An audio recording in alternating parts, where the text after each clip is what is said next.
वासियों को और पूरी दुनिया के अंदर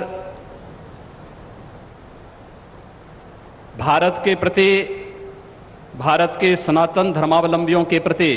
शुभेच्छा का भाव रखने वाले उन सभी नागरिकों और महानुभावों की इन भावनाओं को मूर्त रूप देने का श्रेय और यह अवसर जिस महापुरुष के कारण आज हम सबको प्राप्त हुआ है, भारत के यशस्वी प्रधानमंत्री आदरणीय नरेंद्र मोदी जी, उत्तर प्रदेश की माननीय राज्यपाल श्रीमती आनंदीबेन पटेल जी, हमारे विचार परिवार के प्रमुख राष्ट्रीय स्वयंसेवक संघ के सरसंघ चालक सरदेव डॉक्टर मोहन राव भागवत जी,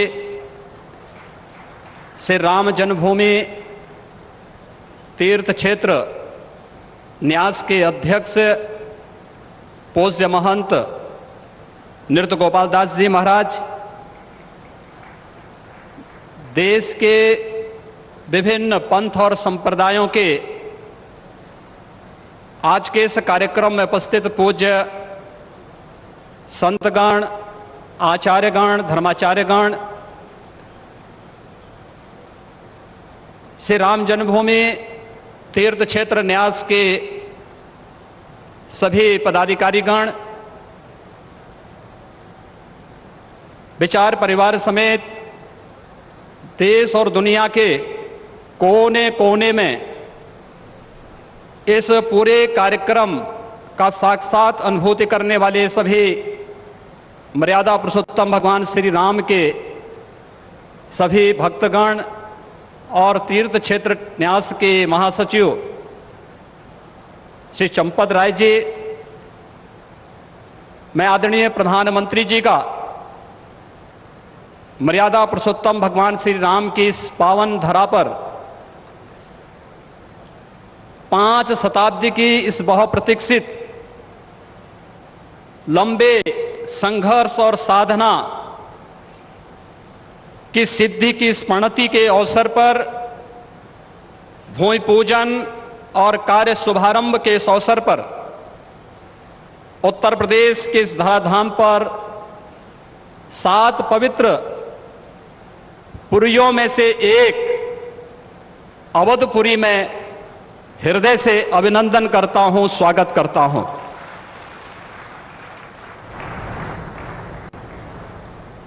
पांच 500 वर्षों का एक लंबा, बड़ा और कड़ा संघर्ष, साधना, लेकिन भारत के लोकतांत्रिक मूल्यों, भारत की न्यायपालिका और भारत की कार्यपालिका की ताकत शांतिपूर्ण ढंग से, लोकतांत्रिक पद्धति से और संविधान सम्मत तरीके से समस्याओं का समाधान कैसे हो सकता है, आदरणीय प्रधानमंत्री जी के नेतृत्व में भारत ने दुनिया की सभी ताकतों को इस बात का एहसास कराया है। और यह दिन हम सबको,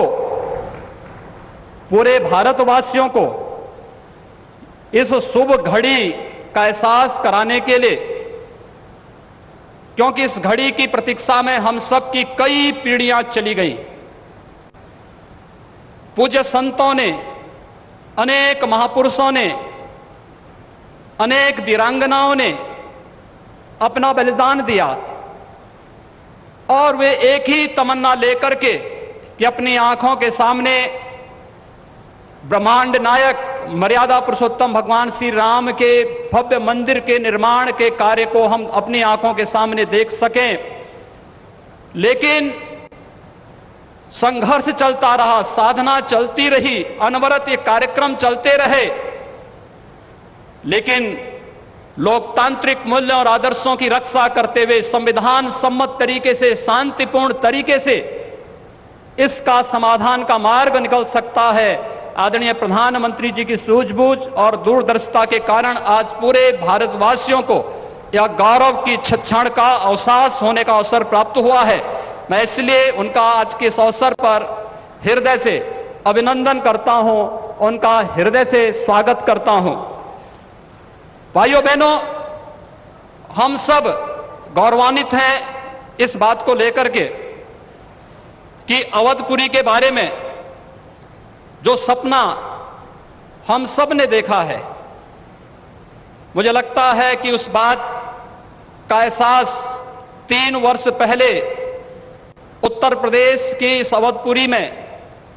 दीपोत्सव के कार्यक्रम के साथ आप सब ने भी महसूस किया होगा। दीपावली का अवसर अवधपुरी के साथ जुड़ सके, अयोध्या के साथ जुड़ सके और उस कार्यक्रम को उस रूप में जोड़ने के लिए जो कार्यक्रम प्रारंभ हुआ था, आज उस कार्यक्रम की सिद्धि के रूप में आदरणीय प्रधानमंत्री जी के कर कमलों से इस अवसर पर श्री राम जन्मभूमि के भव्य और दिव्य मंदिर के निर्माण कार्य के भूमि पूजन और कार्य शुभारंभ का यह पवित्र पल भी हम सबको देखने का अवसर प्राप्त हुआ है। यह कार्य श्री राम जन्मभूमि तीर्थ क्षेत्र न्यास मंदिर निर्माण का करेगा, लेकिन अवधपुरी को दुनिया के सबसे वैभवशाली और सबसे समृद्धशाली नगरी के रूप में भौतिक विकास की दृष्टि से सांस्कृतिक परंपरा को क्षुण्ण बनाए रखते हुए आगे बढ़ाने के संकल्प के लिए हम सब प्रतिबद्ध हैं। और ये प्रतिबद्धता तब भी आपने देखी होगी जब रामायण सर्किट के नाम पर आदरणीय प्रधानमंत्री जी ने देश के उस श्रद्धा को सम्मान देने का कार्य किया। स्वदेश दर्शन के नाम पर यहाँ के घाटों के सुंदरीकरण के कार्य को आगे बढ़ाने का कार्य हुआ और राम कथा के साथ साथ अन्य तमाम प्रकार की गतिविधियां यहां पर चलती हुई दिखाई दी। और आज उसकी एक महत्वपूर्ण कड़ी के रूप में हम बहुप्रतीक्षित स्थिति के अवसर पर आदरणीय प्रधानमंत्री जी का हृदय से अभिनंदन और स्वागत करते हैं। हम सब के लिए आज का यह दिन अत्यंत भावनात्मक दिन है। यह हमारे लिए उमंग और उत्साह का दिन भी है और हम सब के लिए इसलिए भी यह दिन अत्यंत महत्वपूर्ण है कि यहां पर आज हमारे विचार परिवार के प्रमुख राष्ट्रीय स्वयंसेवक संघ के आदरणीय सरसंघ चालक डॉक्टर मोहन राव भागवत जी की उपस्थिति भी आज हम सबको उनका सानिध्य भी प्राप्त हो रहा है। मैं उनका अवधपुरी की इस धरती पर हृदय से स्वागत करता हूं, अभिनंदन करता हूं। मैं इस अवसर पर अपने सभी उन पूज्य धर्माचार्यों, पूज्य संतों का भी हृदय से स्वागत और अभिनंदन करता हूं जो आज उत्तर प्रदेश की इस धरती पर इस संपूर्ण कार्यक्रम में साक्षी बन रहे हैं। मैं उन सभी पूज्य संतों और महानुभावों का भी हृदय से स्वागत और अभिनंदन करता हूं जिनकी प्रत्यक्ष अनुभूति हम लोग यहां पर कर तो रहे हैं, लेकिन वे प्रत्यक्ष रूप से यहां पर इस कार्यक्रम में सहभागी नहीं बन पा रहे हैं क्योंकि वैश्विक महामारी कोरोना के खिलाफ जो लड़ाई देश की चल रही है, उस लड़ाई में हम सब ने उस प्रोटोकॉल का पालन करने के लिए जो गाइडलाइन भारत सरकार ने जारी की है, उसके तहत ही सीमित संख्या में अतिथियों का आमंत्रण हो सकता था और उसका पालन करते हुए भी हमें इस ऐतिहासिक तिथि को देश और दुनिया के सामने प्रस्तुत करना है। इस भाव के साथ मैं उन सभी महानुभावों का हृदय से स्वागत करता हूं। उन सबको किसी न किसी रूप में हम आने वाले कार्यक्रमों में सहभागी बनाने का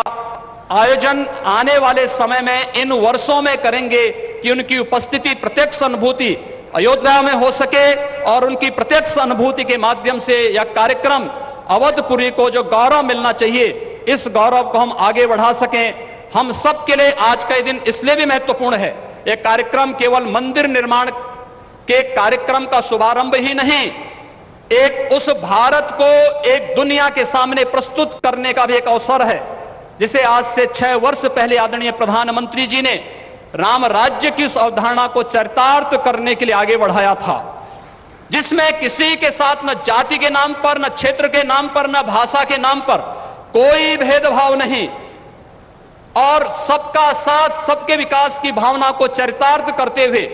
जिस कार्यक्रम को 6 वर्ष पहले आगे बढ़ाया था, भगवान राम का यह भव्य और दिव्य मंदिर भगवान राम की यश और कीर्ति के अनुरूप भारत की यश और कीर्ति को भी देश और दुनिया के अंदर इसी रूप में आगे बढ़ाने का कार्य करेगा। इस विश्वास के साथ मैं एक बार फिर से आज के इस अवसर पर आदरणीय प्रधानमंत्री जी का, राष्ट्रीय स्वयंसेवक संघ के सरसंघ चालक जी का, अपने सभी माननीय अतिथियों का, पूज्य धर्माचार्यों का, संत गणों का, सभी महानुभावों का उत्तर प्रदेश की इस धरती पर, अवधपुरी की इस धरती पर हृदय से अभिनंदन करता हूं, स्वागत करता हूं। जय जय श्री राम।